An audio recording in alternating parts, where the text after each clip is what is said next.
Greetings, everyone. Welcome to REST Ministries. I am so grateful you've chosen to spend these next few minutes with us. Today, we're talking about something that's often misunderstood, emotionally difficult, and deeply personal.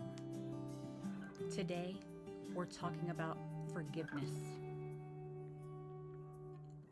If you've ever been betrayed, if you've ever been abused, if you've ever been rejected, if you've ever carried wounds that seemed impossible to let go, this message is for you. Let's begin with God's Word. Coming out of Matthew chapter 18, verses 21 and 22, it reads, Peter came up and said to him, Lord, how often will my brother sin against me, and I forgive him? As many as 7 times?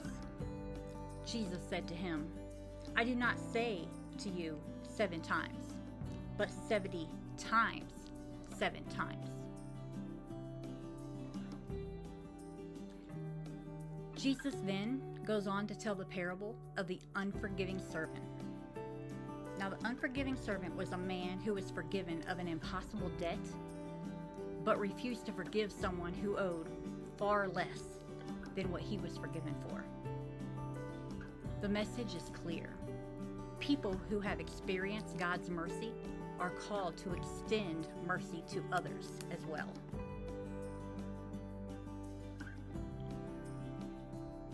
For point 1, forgiveness is not saying what happened was okay. One of the biggest misconceptions about forgiveness is believing it means pretending nothing happened. Well, it doesn't. Forgiveness doesn't erase the pain. It doesn't ignore the injustice. It doesn't excuse the abuse. Jesus never asked us to deny the reality of our wounds. He asked us not to allow those wounds to become prisons. As someone who survived trauma and difficult seasons in life, I know what it's like to carry pain that doesn't simply disappear overnight. There were years in my life shaped by hurt, the way I saw myself, and the world around me. But through God's grace, I discovered that healing begins when I surrendered those burdens to Christ rather than allowing them to define me. Forgiveness isn't pretending the wound never existed. It's choosing not to let the wound control your future. On to point 2. Unforgiveness hurts the one carrying it. The servant in Jesus' parable had already been forgiven an enormous debt. Yet he walked away still acting like someone bound by fear and by bitterness. Sometimes we do the same thing. I know I have. We hold on to some resentment because we think it's protecting us. But bitterness doesn't imprison the person who hurt us. It imprisons us. It's like drinking poison and expecting someone else to get sick. The longer we carry unforgiveness, the heavier that unforgiveness becomes. God never intended his children to live chained to yesterday's pain. And that brings us to point 3. Forgiveness is part of healing. One of the turning points in my own life happened in September 2016. While preparing for a church women's tea, God met me in an extremely unexpected place, in a bathroom of all places. The Holy Spirit confronted years of unhealed pain. That encounter became the beginning of genuine healing and transformation. It wasn't because every hurt suddenly disappeared. It was because I finally surrendered those hurts to Jesus. Healing and forgiveness often walk hand in hand. Sometimes healing comes before forgiveness, and sometimes forgiveness opens the door to healing.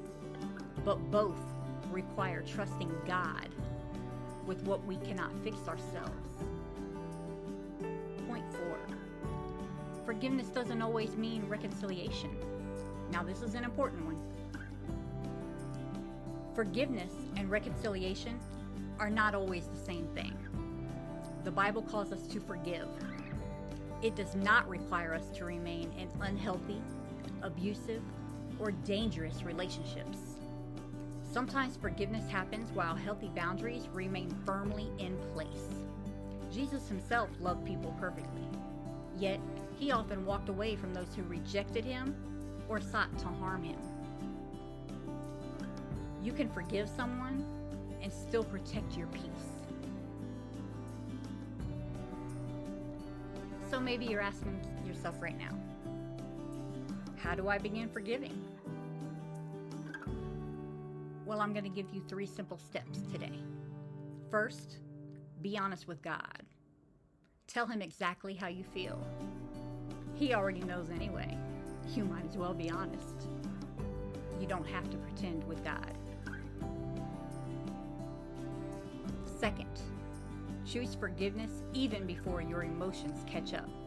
Forgiveness is often a decision before it becomes a feeling. And third, pray for God's help every single day. Some hurts require forgiving more than once. Every time the pain resurfaces, bring it back to Jesus.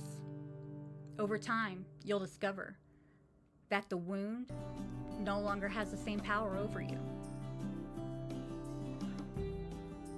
Maybe today you've realized you've been carrying unforgiveness for years. Maybe it's towards someone else. Maybe it's toward yourself. Can I encourage you with the truth?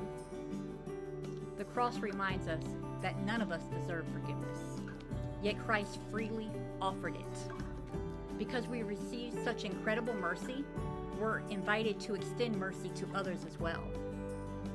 Not because people earned it, but because Jesus first loved us.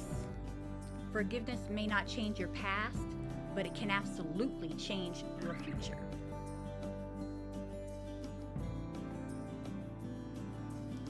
Let us pray.